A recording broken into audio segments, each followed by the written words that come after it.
We're going to start from issues that every Nigerian is interested in right now, which is, I mean, ordinarily, Nigerians really don't care about dollar. But now that we're talking about how dollar affects their everyday life, it has become important that we talk about that. Why do we continue to have this further slide? One would have thought by now we would have been able to halt the slide. Where are we and why are we here? Okay, point of let me deconstruct some narrative here. The Nigeria economy has always been about dollar since the 80s. The dollarization or weakening of the Nigeria currency in the Naira started with the advent of a structural adjustment program, SAP, in 1986 by the then military junta of President Ibrahim Babangida. So since then, the economy has always been about dollar. And we've had a lot of manipulations. The process of exchange rate was criminalized because the structural adjustment program created a two-way entry into the management of Forex, where you now have the autonomous foreign exchange market and you now have the black market. So black market now became a pseudo-legal business created by the then military administration and hijacked by some Nigerians who over the years feasted on it, and they hijacked the process from the government itself. And we'll be snow diving, and the banks has been colluding. I'm on air. We need to tell ourselves the truth if actually we want to leave this quagmire that we are facing at the moment. In 1996, between 1996 and 95, 96, 97, there were some major activities done during the General Sani Abacha administration, where some banks were even suspended. Today, the owners of those banks, they came back, rebounded and rebranded, and now the role models driving the corporate world of this economy. They were suspended for many months for forex fraud, for dollar and tripping, which has been going on for years. And it has been like that until Soludo came in during the Obasanjo administration and said there's need for recapitalization and the forex management need to be liberalized. So the liberalization was taking different tone in different ways. We now have the Dutch offshore system, where you now have to appoint some banks as major owners of the dollars, who in turn give to other smaller banks, to those to satisfy the dollar needs of the corporate business, Nigerians and co. And over the years, those processes were abused. We resorted to the wholesale Dutch offshore, the WDAP. We resorted to the retail Dutch offshore. All are failed because there was no sincerity of purpose. So it has been a collusion of fraud, collusion of corruption, and non-patriotism on the part of the handlers or management of the forex. And an economy that is dependent on dollar to survive, definitely at this point in time, where we now have, there's no longer shock absorber to cover up the fraud that has been going on. Imagine almost a 40 years old fraud being done on the country. And today the manifestation is ripe and is rife in our face and is busting in our face. We now have a government that is not trying to say, okay, let's actually let the dollar face its own. Let's liberalize it. And liberalizing it allow the dollar to float with the Naira in an economy that is dependent on the same dollar. The Naira cannot battle on its own. You now have a speculation. Speculative mechanism is actually driving it crazy right now, because everybody is now realizing, even those that does not need dollar, now realizing that it's all about dollar and making quick cash from it and creating a galloping and skyrocketing inflation that spirals almost like 100% within days, you know. So it's unfortunate, but we should know where we are coming from. And going forward, the government is trying its best to manage a crisis. For me, there are two ways to this crisis. Building an economy that is self-reliance, that is a little bit deviated from reliance on the foreign currency called dollar. How do you do that? by concentrating our energy in revamping those importable or things that we can import that can be produced in Nigeria here. Imported goods that we don't need to import. We have the capacity to produce. What are some of those things? What do you need dollar for? To import toothpicks, to import spaghetti, to import pastas and other things that we are producing cocoa in Nigeria, and we are importing Bovita and Ovaltine. You understand? We are producing crude oil, we are importing fuels, we import technology, a whole lot, you know. So the government has to work in that aspect to be able to sit back. But to do that again, you have a generation of citizens who are impatient. Because is it their fault that they're impatient? I'm not faulting them. I'm just trying to tell you the reality. You understand? I'm trying to tell you the reality. We are between the devil and the deep blue sea right now. We are at economic cliffhanger. So it's like we don't have any choice. If you protest today, I'm not against protest.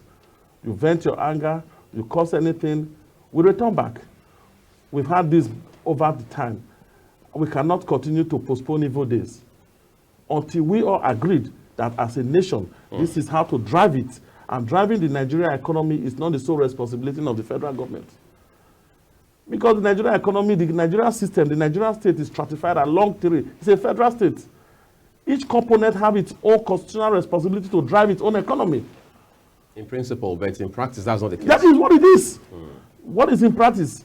Has any state been denied of their allocation? We're saying that we're not seeing the impacts being made by because the citizenry does not know what the local government. The citizenry does not really know what is social contract.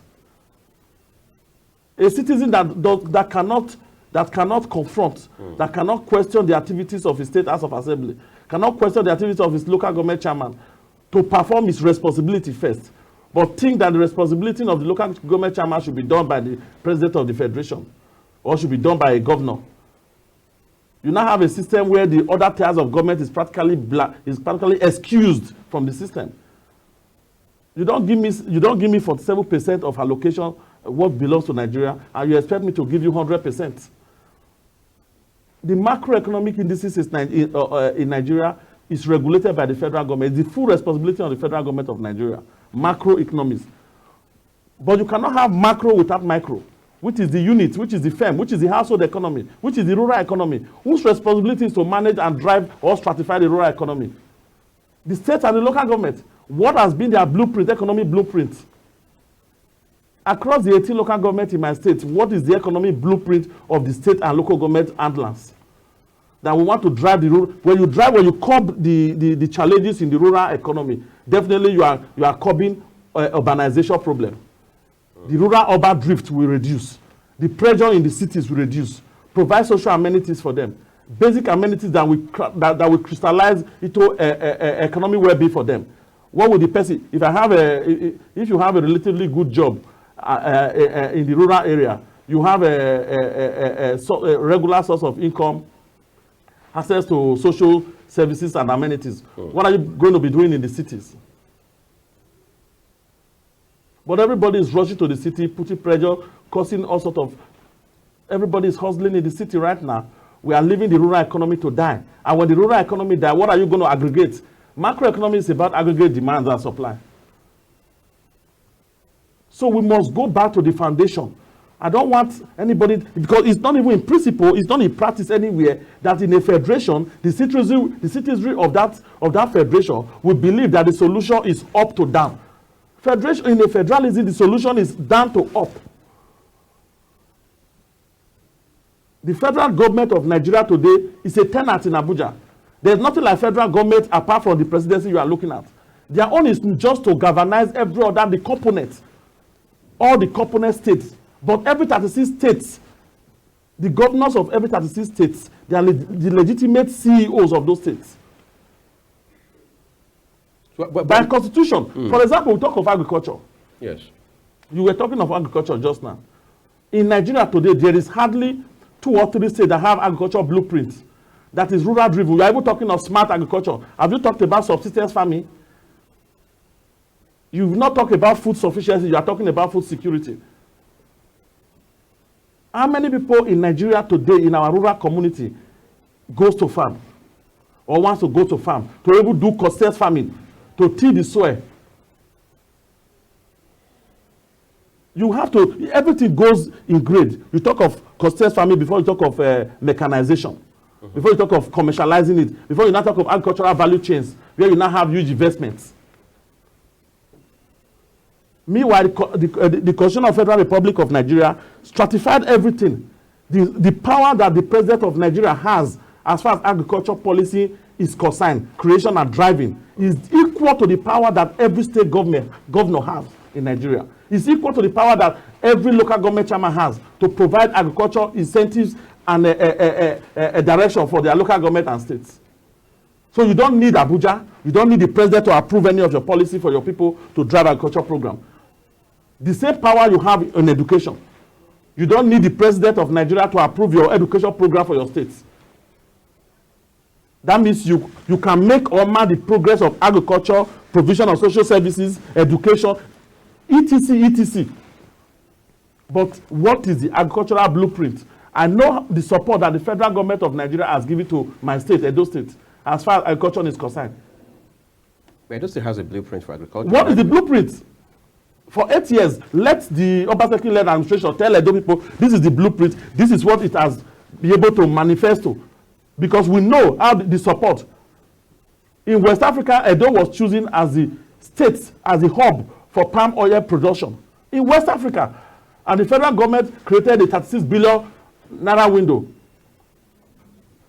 investment. And the check was presented by Emefiele in a ceremony in Edo State many years ago. What is the outcome? 3.9 billion was given to him for cassava, to support cassava farmers in Edo State. Did the farmers have 1 Naira? Let him show us what is the outcome. 2.5 billion of anchor borrower scheme was given to him for rice production. Edo State was among the 40 states choosing that had the capacity to farm rice in Nigeria. Today, you are buying a bag of rice, 55,000 Naira in Kano, that produces their rice. You are buying the same a bag of rice when it's not transported to Edo State at 75,000, 70,000 Naira. You now begin to wail in Edo State. Edo State has become an local importer of food across states. On SME, what is the blueprint to drive the rural SMEs? Notional SMEs, even SMEs that are not registered, peasant traders. Yet the federal government gave you 2 billion through the Bank of Industry to support the SME in Edo State. It should show us how many people have collected it. What are they be able to use it to do? You created a suburb farm in Onwa local government. Federal government invested billions into it. What of the legal? I'm just trying to use my state as an example now. Look at this money and the monies I'm mentioning, which is verifiable. Talking of social infrastructure, the minister, through the Federal Ministry of Water Resources, the whole of Esa land is 5 local government. They don't have access to basic pipe-borne water. The Ewoemi water project was installed and done. The former minister, the then Minister of Information, Lai Mohammed, handed over to Obaseki for reticulation. Just reticulate it. The project is be completed, handed over to you. It's now your responsibility as a state governor. This is a project you're supposed to do. We have the Edo State Oba Water Board. Are they working? How many houses in Edo State? Today we have 35.4% multidimensional poverty level in Edo State. Out of 3.9 million population, more than 1.4 or 1.5 are in abject poverty. We are not even talking of rural poverty and unemployment that account for 54%. Our states are among the highest debtor states. When Oshomole was handing over, it was 79 billion in debt. Today we have 223 billion in debt. And this is a government that has received more than 4 to 5 trillion in budgetary allocation, budget that he presented, summit from 2016 to date. When you present budget, it's just a proposal. Of course, yes. What of the actual? This is the same state that there's always a fundamental variance between what you're budgeting. We have always had it because most of your projects, there are capital funds apart from your federal allocation. For instance, the lowest federal allocation your state, my state, Edo State has collected so far in a month, 7.30 billion since subsidy removal. What has been the impact? The same subsidy removal, we collected 5 billion to cushion the effect.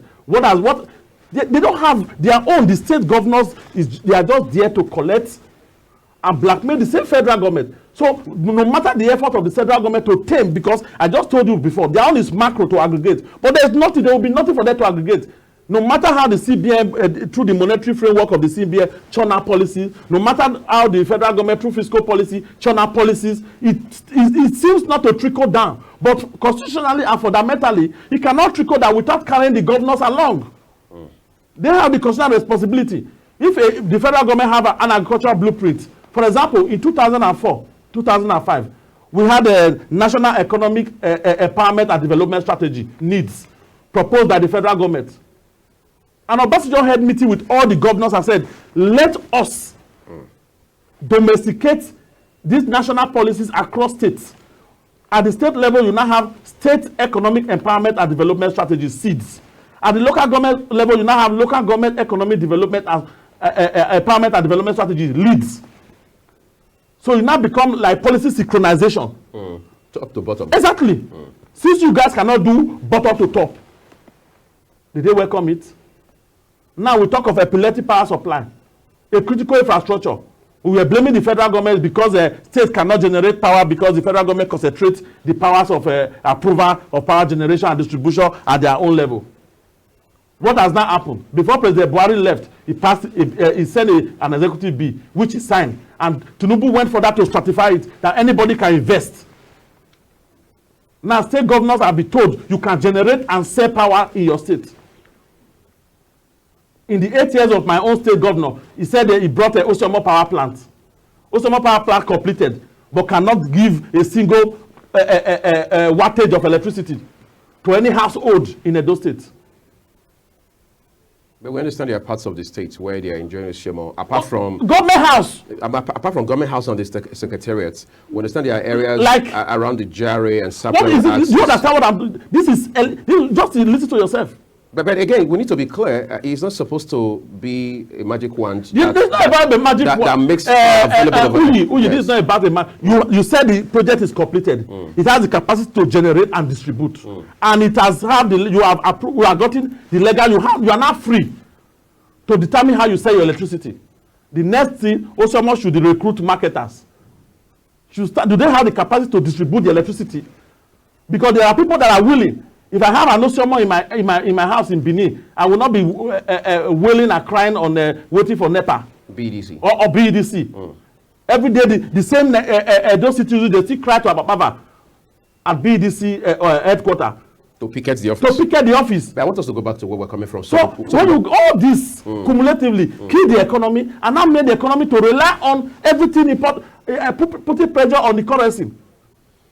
Naira was floated. The Naira was floated. Of course, because we could not, because it was being subsidized. But now, even the government has said that move, I mean, it was wrong. The floating of the Naira. Floating Naira, yeah, because let me explain something to you. Let me explain something to you. At the point the Naira was floated, there was no option that to float it then.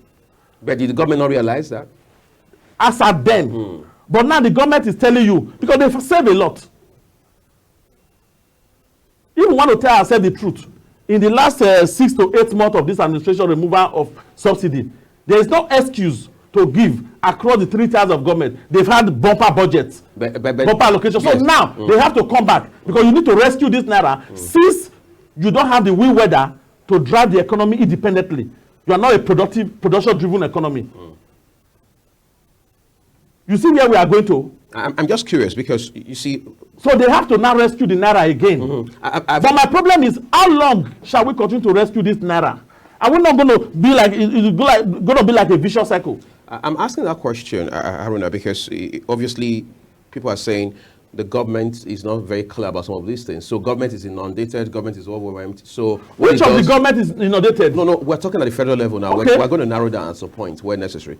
So they are saying government is overwhelmed, inundated, and therefore it is natural that a government, as we have always had in Nigeria, would have what you call the knee-jerk approach to doing things. For example, that they say was what informed the idea of saying let's float the Naira under former acting governor of the CBN, Shonobi, all right, which didn't see the light of day because it was a move people believe the government didn't think through. So most of these things now being driven or pushed by the government is also, I mean, they are also being argued to say, look, government doesn't have a think through with this, that these things are actually not policies, including the idea of removing fuel subsidy, for example, because I've spoken with some people on the inside of the APC who are saying that it was not part of the agenda of the APC to say we are removing subsidy from day one. I mean, that it was not even the idea that the president should announce it in the course of his inaugural speech.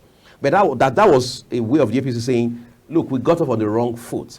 But now it will appear the burgeoning problems associated with the removal of fuel subsidy are now too overwhelming for the APC to manage. And now we're seeing pockets of protest across the country.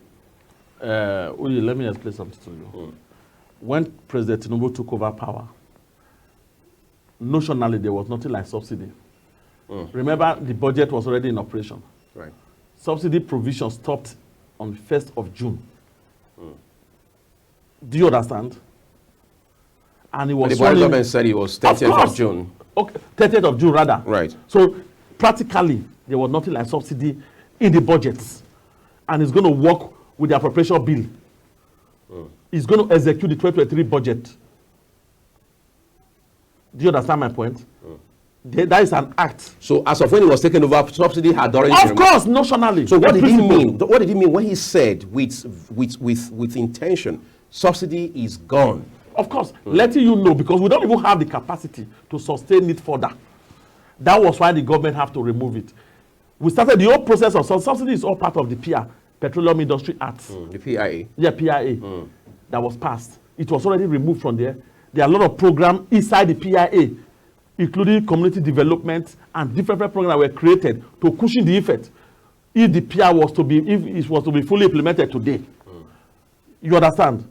What do you subsidize? Where do you get the money used? It's like you are using something to pay for something for somebody, and you can no longer do it. You no longer have the capacity. So do you just cut the person off abruptly? It's not abruptly. Have we not been talking about this? The protest of 2012 was for what?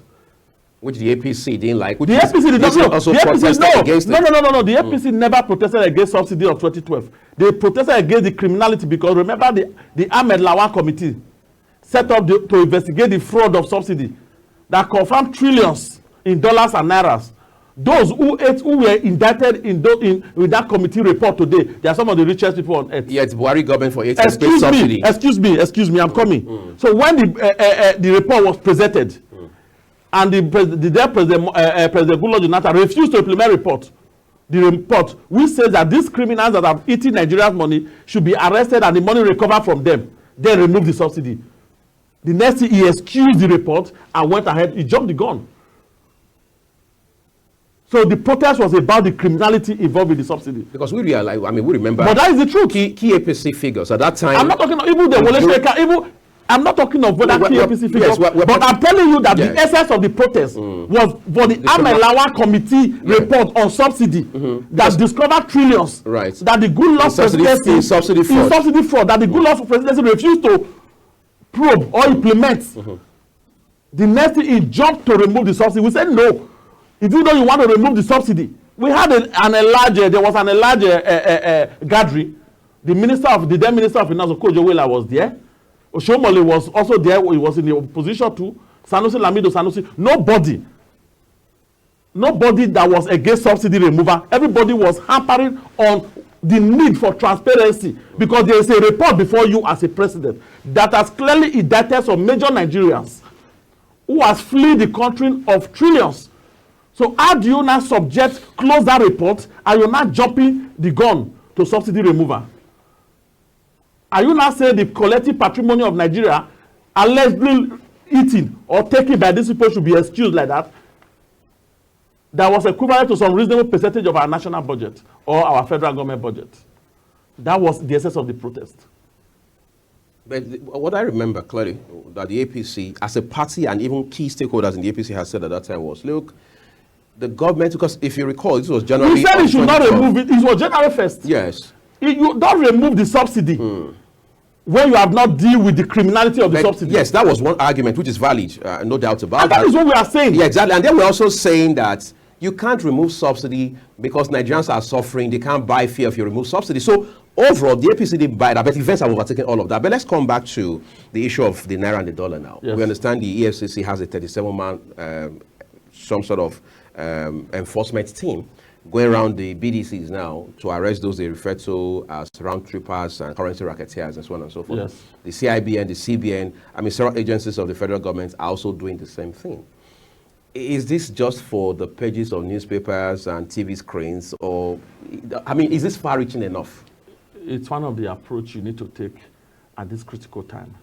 Because right now, I just told you, we've talked about the fundamentals, the primary solutions, which is growing the economy to be production-driven. But at this level, where manipulation and speculative mechanism is being abused, there's now currency audit. People deliberately now buy currency and withhold it and audit, create artificial scarcity. So you need to give a solution that will first curb that aspect of it. Speculation is what is driving the Naira and dollar exchange rate crazy today. That is the truth. And you remember in economics, the motive of money. Why do you hold money? For transactional motive, for precautionary motive, and for speculative motive. So the market speculation is driving the currency crazy today. And the criminals, the economic saboteurs, the economic scavengers and buccaneers, they are bent on auditing the currency. Whoever owes dollar now that is more than 10 to 20,000 will keep it deliberately, not bringing it out for those that actually need that want to do legitimate business to have, creating scarcity. By the time you audit a product or you audit currency is a product for the long run. By the time you audit, it becomes scarce. And when it's scarce, the market forces we are talking about, forces of demand and supply, a product that is scarce, the prices will be going up. So the federal government is coming from that angle. It's not that this is going to be the only way. The solution to our forest crisis is multifaceted across, and it's going to be gradual, except it's not continued. Across, both from state, local government, and federal government, there must be a national policy direction. National, not federal government policy. Like that of the needs I was talking about, national economic empowerment, so that we empower this economy to be self-reliant, especially in food production. We now know that what we need dollar for is for the importation of technology and other machinery needed for primary goods. Goods needed for further production. But a situation whereby you need currency to import technology, you need currency to import the basic of your food that you eat. You even need currency to wear your clothes. You need foreign currency you are needing dollar to practically do everything. It's going to be a long road for Nigeria. But how do we get back after designing this policy direction, national policy direction, to recover the entire economy of Nigeria?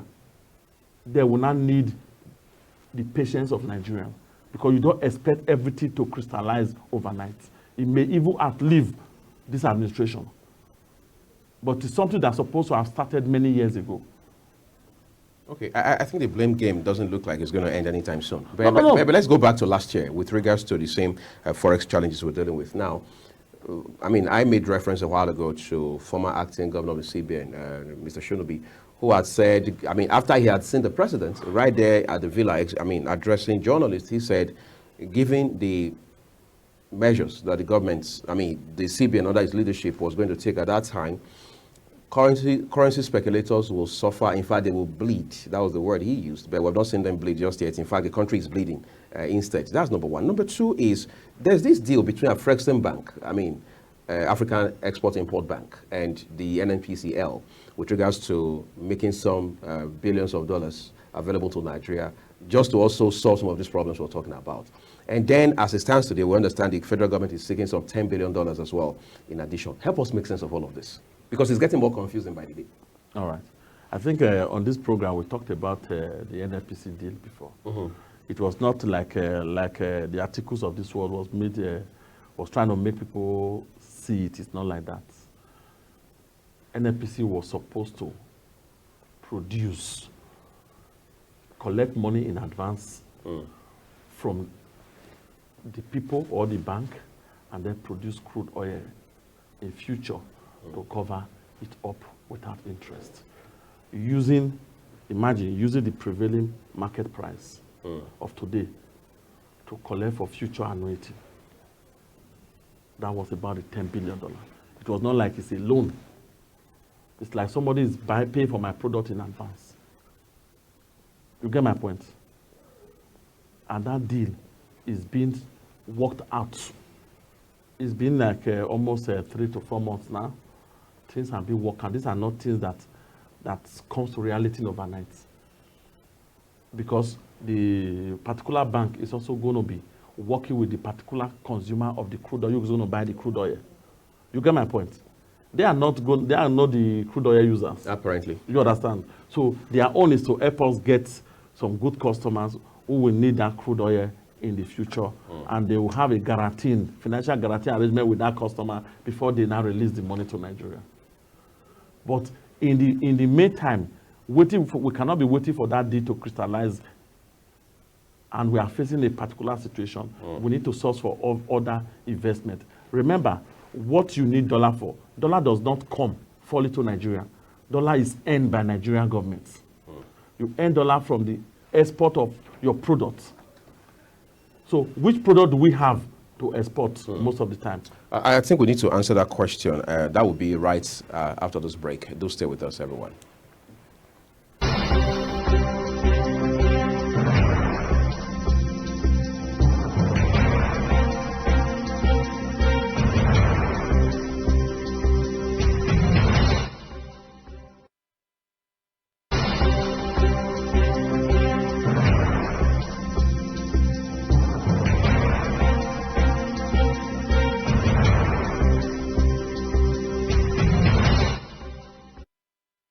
Thank you, everyone. So you were talking about how that dollar doesn't fall through the cracks of the sky. You have to earn it. Yes, you have to earn it. So the capacity for you to earn, if it's low, and you need much in dollars to import, so your balance of payment is already in deficit. Your balance of trade, what is balance of trade? The comparative analysis between what you export and what you import. Obviously, Nigeria imports more than it exports in trade volume. Go and check the records over the years. So we don't have much. That's why we are in balance of payment deficit. When you now want to pay for your trading activity, you now begin to owe.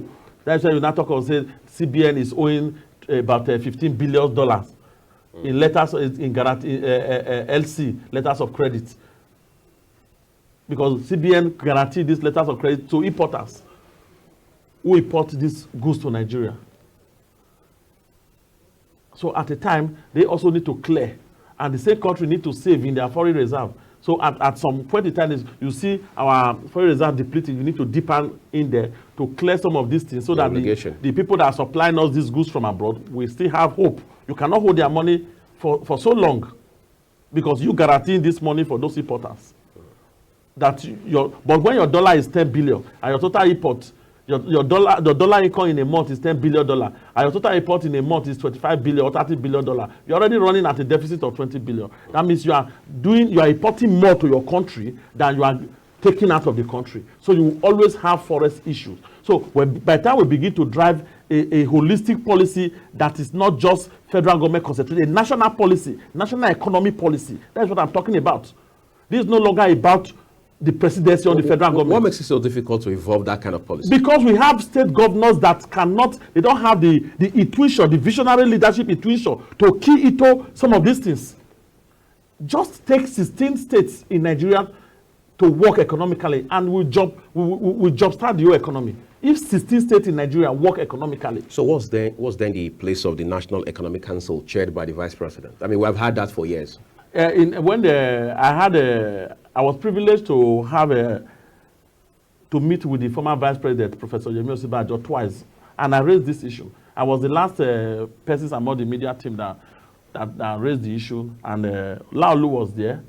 He created a committee which I was part of. We presented our report, and they promised that the report was going to be submitted to the then Minister of Budget and Economic Planning, Prince Clemagba, which till tomorrow they never implemented, because some of our recommendation was something like this.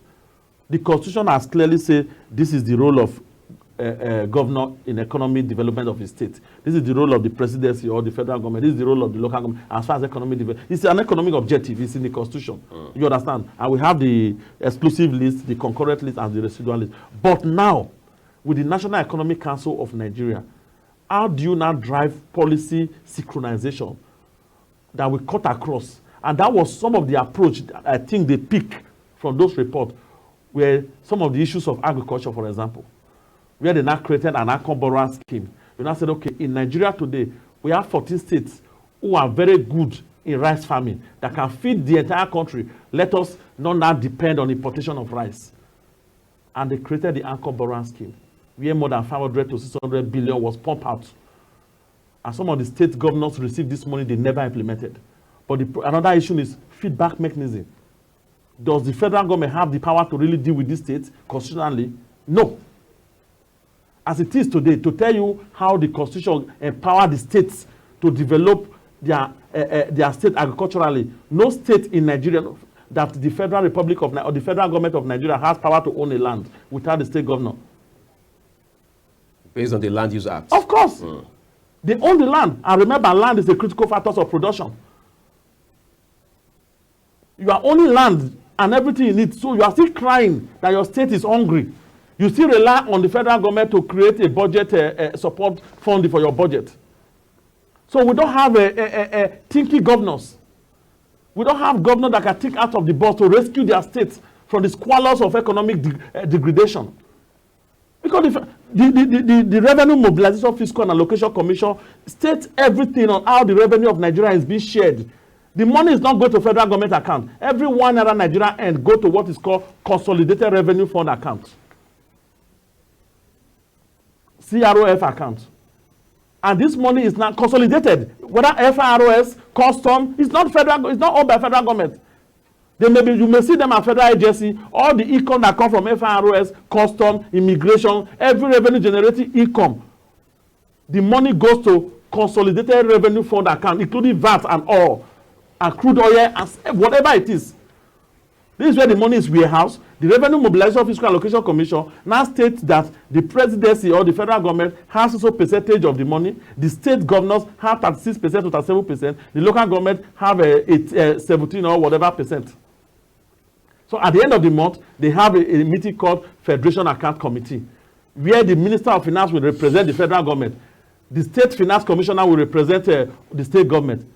The Director of Finance from the local government, Department of Finance, will represent the local government, where this money is shared. But unfortunately, even the ones that go to the local government, in just 2023, let me just digress a little. In 2023 alone, the total money that accrued to the 18 local government in Edo State was 55.8 billion. And none of the money goes to the local government. They enter the state government. The state governors hijacked the same local government fund again. They created their own JAC account, joint account, whatever. It's called JAC. They create a joint account where the state governor now run local government. What it does is to issue administrative reimbursement, an IPRES system, where you have to reimburse the local government on their monthly administrative expenses, but they cannot undertake any capital projects. So financially, the state government runs the local government. So imagine what goes to the state in federal allocation and what goes to the local government, and everything is accumulatively hijacked by the state government. Yet they cannot provide economic direction to drive the rural economy.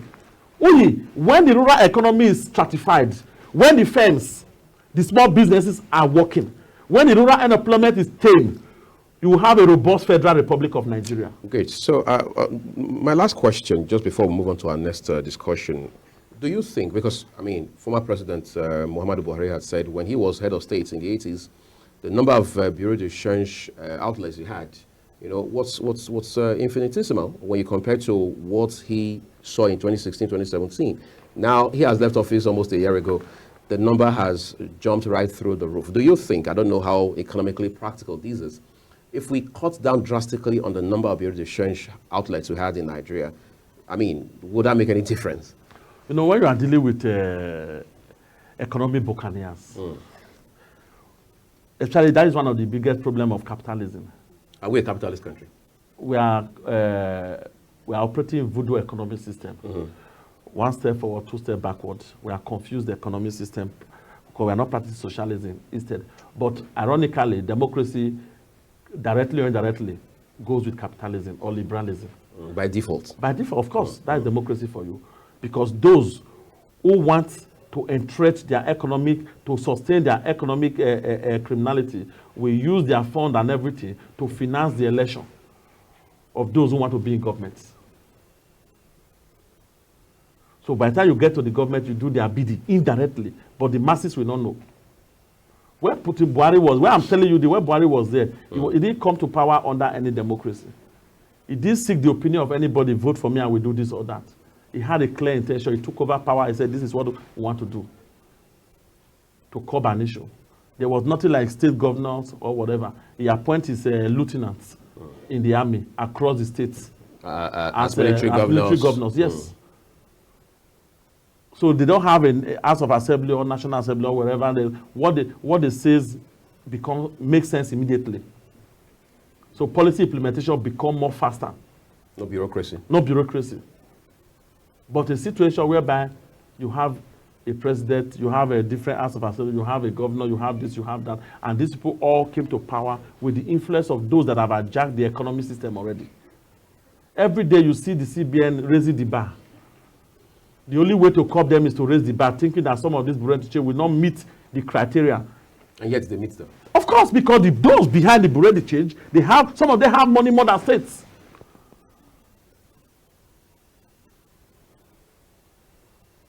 You increase the capital base. In 2004, 2005, we capitalized the banks in Nigeria. By 2009, the banks, all of them went down. We discovered that you said 25 billion to open a bank. Most of these banks never had 25 billion, but in document, in paper, you agree that they have 25 billion. Paper capitalization. Without financial banking, some have 10 billion, you capitalize them. And those who run those banks are grand. Today, they are the chief economists, making narrative. People like Professor Padu Tomi. People like Kolawole Abiola, the son of the late MKO. Yes. The Atuches of this world, bank PHB.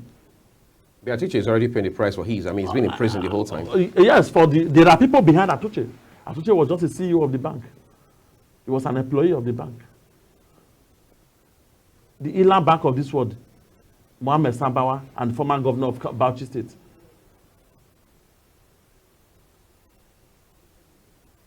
We all know them. The list goes on and on. But today you see them on Channels Television, TVC, molding and building narratives. And unfortunately, we have a generation that does not have this basic of where we are coming from. They all run and own this Bureau de change. There's a Bureau de change I know in this Abuja that is owned by the former Senate president, or that is financed through him and his brother.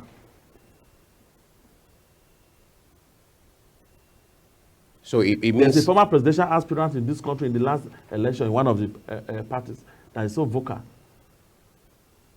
Yet the millions of dollars, whenever I need this, need dollars, you need to change it to Naira. You just make call to that Bureau de change organization.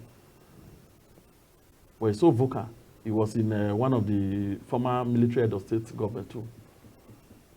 It's interesting. You know, we are in a serious shit. Unfortunately, you can't use that word. Okay, we are in a serious crisis. I think you meant to say yes, we're in a very bad place. Yeah, we are in a very bad place right now as a country beyond the economy, because we need to move forward. Moving forward. But that's been the issue. Moving forward, yes. We need a paradigm shift, mental revolution. Everything we are doing right now is reactionary. This generation is paying, so they are reacting. Okay, yeah, I mean, we can't talk about that enough, but your last narrative now just aligns with what Dele Alake, a Minister of Solid Minerals Development, has also said, that there are powerful Nigerians in the solid minerals sector. But Nigerians are tired of hearing all those. I think by now, even adolescents know that you have powerful Nigerians everywhere, oil and gas, in banking, and everywhere else. But I just told you that these powerful Nigerians are the ones installing the government across the strata. Again, that's the establishment as it is. That is it. All right, so we're just going to So how does the generation, that's why I say mental revolution, how do we now come together to say, let us be the one appointing or electing ourselves so that we can be able to use the system to change these powerful Nigerians? When you go to a powerful Nigeria to sponsor your election, you will not make policy that will affect a powerful Nigeria. Wow.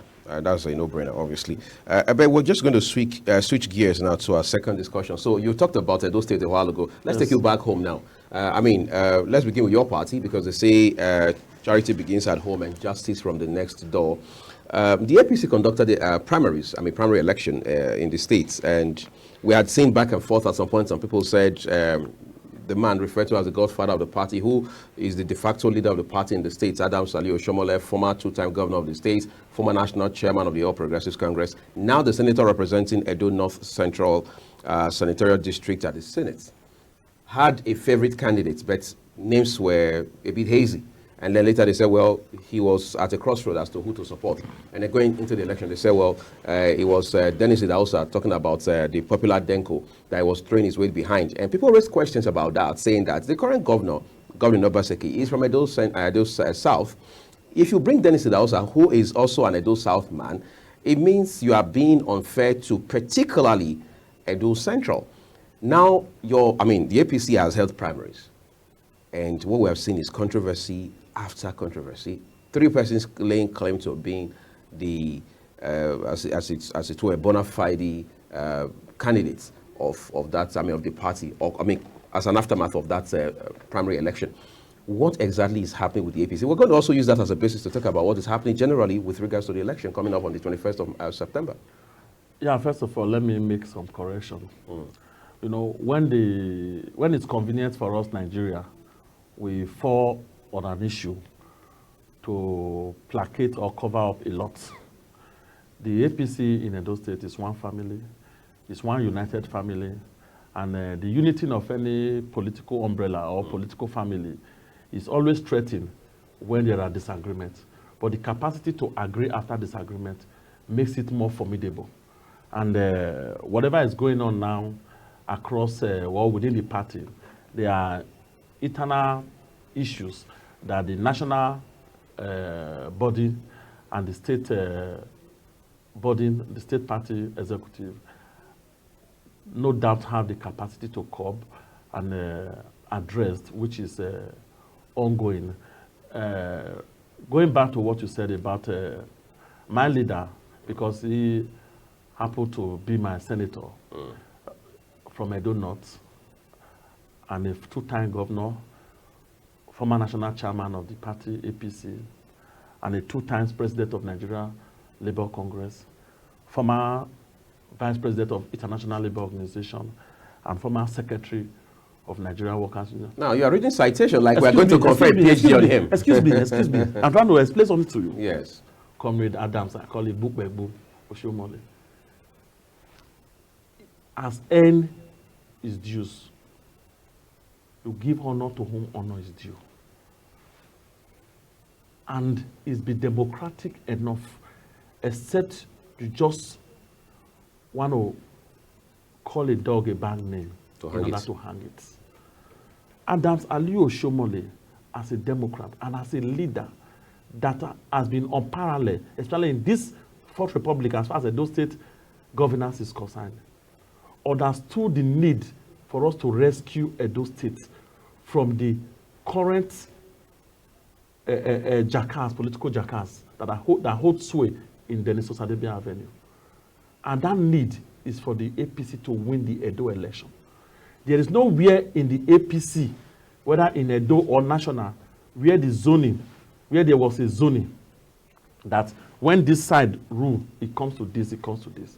But at a point in time, you look at a political strategy for you to win. Edo South today produced the current governor. And Edo South account for more than 53% of the voting population of Edo State.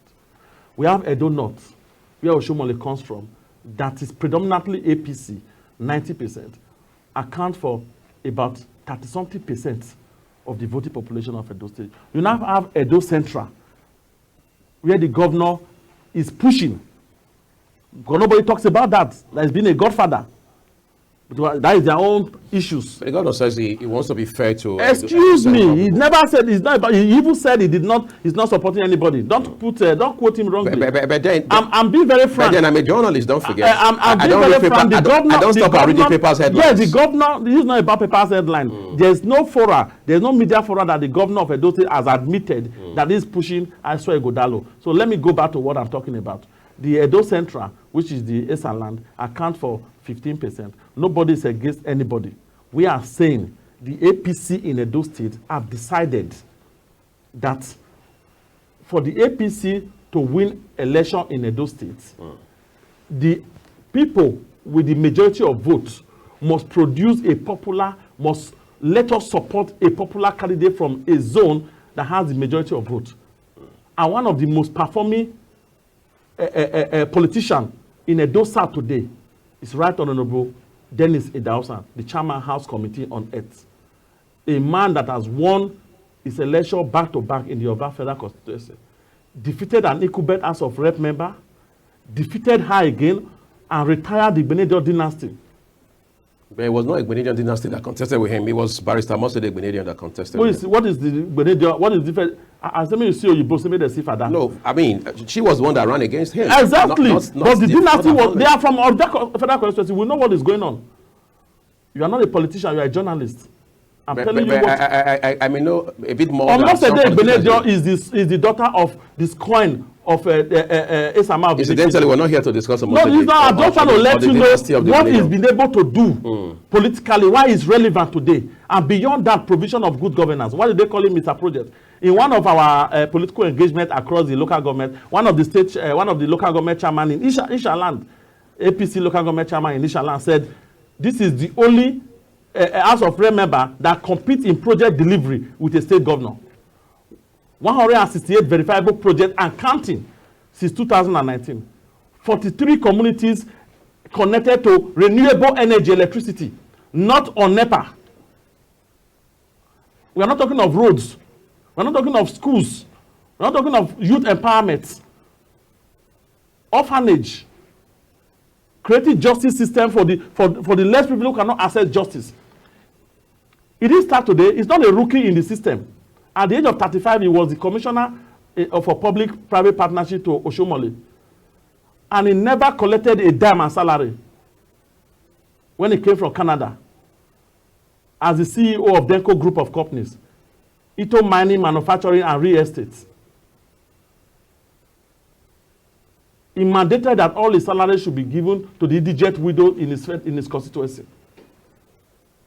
This is about provision of good governance. We need a paradigm shift in a young man that can rescue a particular state from crisis, that has a vision. He's doing it, he's been doing it. So when you look at all these parameters, you now come to Edo North. With all due respect to the aspirant from Edo North. Edo North has 30-something% of the voting population. We have Prince Clemagba, who also incidentally served for 8 years as commissioner for environment in Edo State with Oshomole, who also from the same senatorial district with Oshomole, who also served with the past president as Minister of Budget and Planning. And ironically, he's from the same local government with the current Minister of Niger Delta. What are you talking about? What do you mean by equity? Almost every federal appointment that comes to Edo State from the APC government is settled in Edo North. The managing director of Nigeria Railway Corporation is from where? The leader of the House of Representatives is Professor Yowori from where? Onwa, Edo North. The CMD of National Hospital is from where? Edo North. The managing director of Nigeria Benue River Basin Authority is from where? Edo North. The list goes on and on. The federal INEC commissioner that is choosing from Edo State today is from where? It's from Onwa, Edo North. You also feel other people are not, because we are not talking of, in Edo South, it's a PDP. The governor is PDP. We are talking of APC here. So if it's the decision of the PDP-led governor to bring his friend and now placate it and cover it up with the Greek narrative of I'm trying to be equitable, so be it. But remember, we are not popular. APC is not so popular in Edo Central. He said, this is a PDP senatorial district stronghold. So do you expect the APC to go and give their ticket to put their ticket in a place where they don't have power to win election? So it is about winning. It's about the strategy.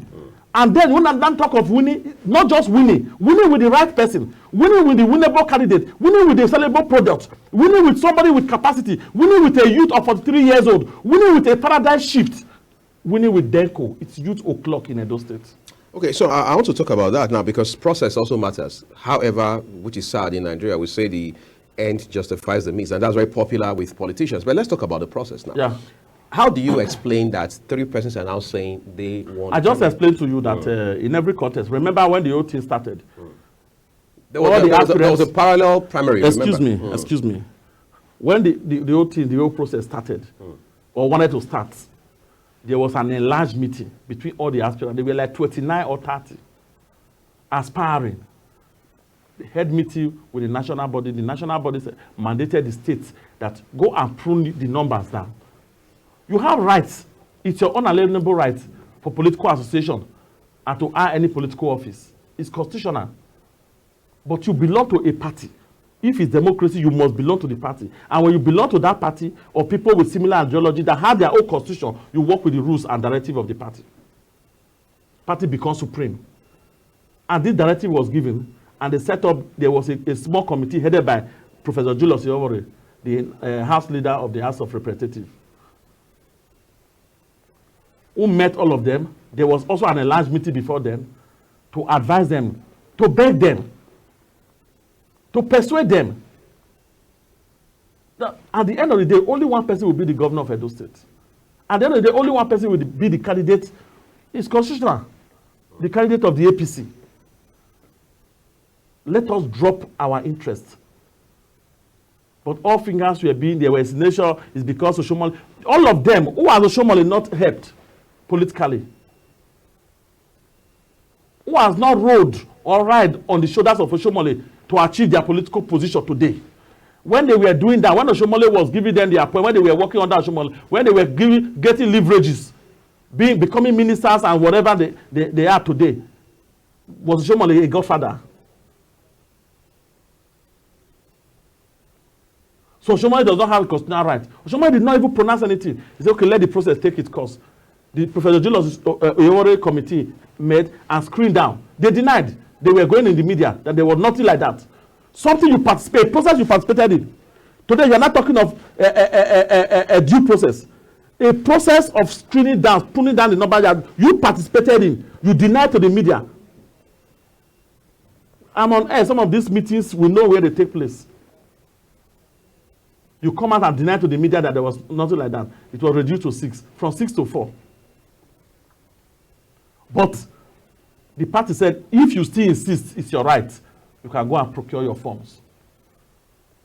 And some of them, about 9 or 10 of them, went to get forms. Including Pastor Sagizeyamo. Exactly.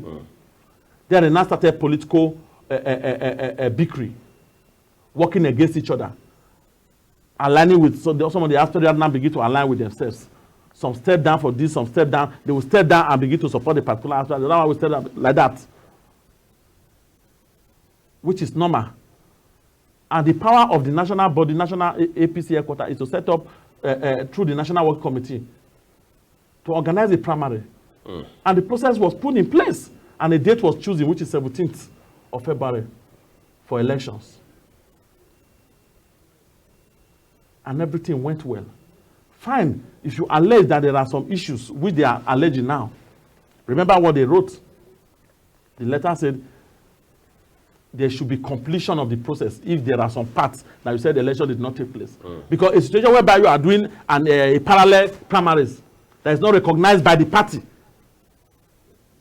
The party set up electoral committee, which includes an INEC observer. And you now go in your bedroom or in your parlor to be doing your own primaries and announcing your own results. Are using it to blackmail what the party position says. And the party is now magnanimous enough to say that, okay, let's assume, let's cancel whatever happened in your side. Let's go and redo it in your side. It doesn't mean what has been submitted does not hold. So let us now compare. If it's just so that the whole process is completed, if there are local government or there are wards that you did your own, that nobody participated in, and you are using that as a criterion to announce yourself, or as a yardstick to pronounce yourself winner. Let's go and conduct a proper, let the same, because you were the one that created the division. If you had followed the process that there is one body, which is the National Working Committee constituted electoral committee, headed by His Excellency Senator Hope Uzodinma, the governor of Imo State, to conduct and pronounce and announce results. Is the chief returning officer. It's not the state executive. It's not anybody from the state party. These are not rocket science for us to know. But when there is political breakthrough, everybody is pursuing their selfish interest. But as I said, it's no victor, no vanquish. Good. But again, that doesn't seem to be what it is within the party. We see division already happening, and then some people are afraid that this division will spiral. No. I'm just going to make a point, and you can react to it, that this division is going to spiral into the election, as we have always had in certain cases. You have instances where the APC either couldn't field a candidate, or because of internal issues, or they just shot themselves in the foot, and so on and so forth. Barrister Andrew Adazayamata is a former commissioner under Obaseki. Of course, he moved with Obaseki into the PDP. I've not spoken to him lately, whether on record or off record, but I understand he has formally resigned from your party, the APC. I've read his registration letter. He says he joined the party just a few months ago. He was excited, he was hopeful, he was optimistic, but now he doesn't see any of those three elements anymore, which is the basis upon which he has now resigned from the party.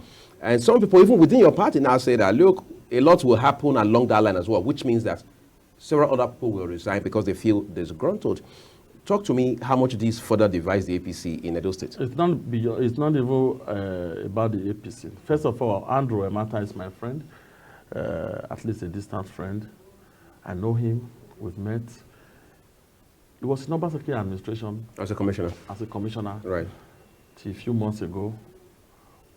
And he resigned. He cited the same reasons. He came on air, he went on Channels Television, lambasting Obaseki, exposing the misgovernance and directionlessness of governance in Edo State of his boss, of which he participated as a commissioner for information. Same person is now telling you, he started with the labor. From labor to, we don't like commenting on, those are politically consequential to the activities of APC. He was never a member of the APC, to the best of our knowledge. But who was it? On what basis was he resigning? Did you resign from an entity you're not a member of? No, he just, I said a few months ago. How many parties has he been to within the last few months? But even if he came to the APC for just 1 week, does that change the fact that he was a member? Whatever, what drives Nigerians to political parties is to seek political interest, to vest whatever they want to get. And once they are not getting it, they fall out. That is the typical Nigerian politicians for you. You called me yesterday. So there are a lot of people that are also resigning in Humode, in Oriomo. From the APC? From the PDP, coming to the APC. Right now. Still talking of the same prices. Horse trading. Exactly, because you look at the 9 aspirants of the PDP that went on Channels Television. What of the legacy group? The legacy splitter group, the original PDP, that the governor hijacked the party structure from. The Danobi group. The Danobi group. Those ones, they have their own candidate for their primary is coming up on the 22nd. Have you talked about that? What of the current deputy governor? Who is threatening that he will move with all his supporters? People are insinuating that he's going to the SDP or whatever. But the APC has as much domestic issues to deal with as the PDP. The primaries of APC just happened. There's bound to be issues arising from the primary to solve. So the mechanism, or the party mechanism, which is strong enough to sort out this, is what matters now, which the party is doing. By the time we complete the process in those some of those wards that the aggrieved aspirant felt there was no election, and election is connected there, and we do everything. And the next thing is to go to appeal if you have any other issue. There's an appeal process. Let's talk about. And then when you now wait for the PDP to conduct their primary, they will now share notes. Let's talk about your darling candidate for a minute now. We're talking about Dennis Idahosa. Yes. In the event that, after all said and done, it turns out to be the flag flyer of your party, the APC, what exactly will happen? Let's also paint a scenario where Aswe Ighodalo, a man with a robust portfolio, because a while ago you read out the citation of Denko. Aswe Ighodalo has a formidable background, whether it's, in the boardroom as a corporate man or in leadership as we know it. He is one of the partners of one of Nigeria's most successful law firms in this country. Like I said, his background is intimidating and robust at the same time. Let's peg them side by side. You don't need. There's no need. There is no room for, because you cannot. We are talking of rescuing Edo State. So Aswe does not have the capacity to rescue Edo State? No, you can't rescue yourself. You need to first of all rescue yourself from the process. You don't even need to be part of it. You cannot take a decision in the future you will not be part of. So it's only there to be part of it? Of course. Because I just call him a paradigm shift. A 43-year-old can be visionary enough to take a decision that will affect positively the life of his people in the next 20, 30 years when he's still there. That is visionary leadership. The decision that Aswe Ighodalo must have taken 30 years ago that are manifested to them made him a visionary leader 30 years ago. We're not talking of boardroom here. What has the boardroom cost Nigerians? A lot of boardroom magnates, corporate czars, they've come in the political scene and messed up the system. They are the pseudo-agent of the politicians who will house looted funds. We know all these things. When the times are ripe, we'll bring it to bear. So there's no room for comparison. We have a tested young man who has been in the political fray. He's been there since 2012. And he's been consistent with it. He was also board of one of the agencies, is the Federal Ministry of Environment, when the President Buhari was, during the President Buhari administration. He's been there. And it's a two-term House of Rep member. To be a principal member, to chair a House Committee on Federal Ministry of Health is not a small feat. And we're talking about good governance delivery is inversely related with how many qualifications you have, how many robust portfolio you are bringing to bear. Yeah, those qualifications have also given him basis to make a lot of difference and no, he has given him to be marketable among the elites who want to foster to force him on the destiny of collective destiny of Edo State. I just told you now that when Oshomole was there, our debt was 79 billion. But right now, our debt, where we have an economy banker, what do you call him? What name do you call your Baseki? As in quote, the same like Aswe Ighodalo. What does he be able to deliver? From your local government to my local government, what does it deliver? We are among the poorest, on multidimensional poverty index.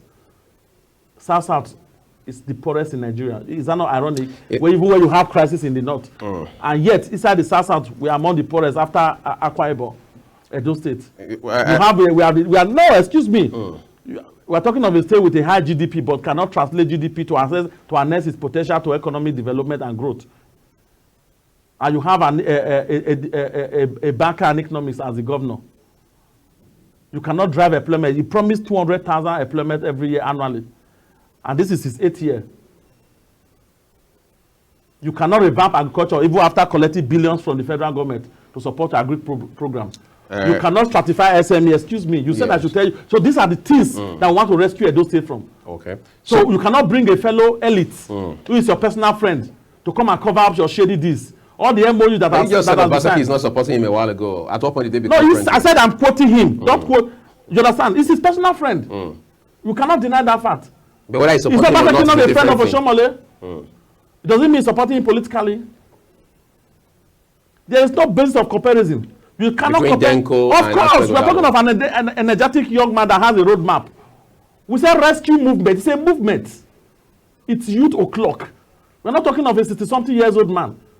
With all due respect, and we'll continue to respect him. But age also comes with a lot of experience. And, the experience we've had with age in Nigeria is backward. The ability in delivering good governance, that it has been backward. But how many people has age help? What are they brought? But Braimoh, I'm sure this is a conversation you and I will have time and again. Of course. Particularly when the APC has been able to resolve its own crisis. It's Denko o'clock and it's Youth o'clock. I would say a big thank you to you, Haruna Braimoh, for coming to share with us. Always, we do. We appreciate that. Thank you very much. Incidentally, everyone, this is where we're leaving the discussion this morning. Remember, the views of our guests are their opinions. I'm We're saying thank you on behalf of the entire team here at Global Television. Welcome to Global Morning. The death toll from flooding. Most time our politicians just bring in policies too, for sure. Incidentally, we have several more stories. The legislature was carefully crafted to 22.2% inflation rates as of April this year. What does that say about where we are as a country? I think Nigeria has resorted to being resilient. Before you call a police station, before they even leave, they'll take permission from. I don't think there's really anything on ground to improve. The struggle, the ASU strike. You have done your work and put us to the wall. We are not the slaves. I'm not a small boy. You should have given me the report. I have not seen the report.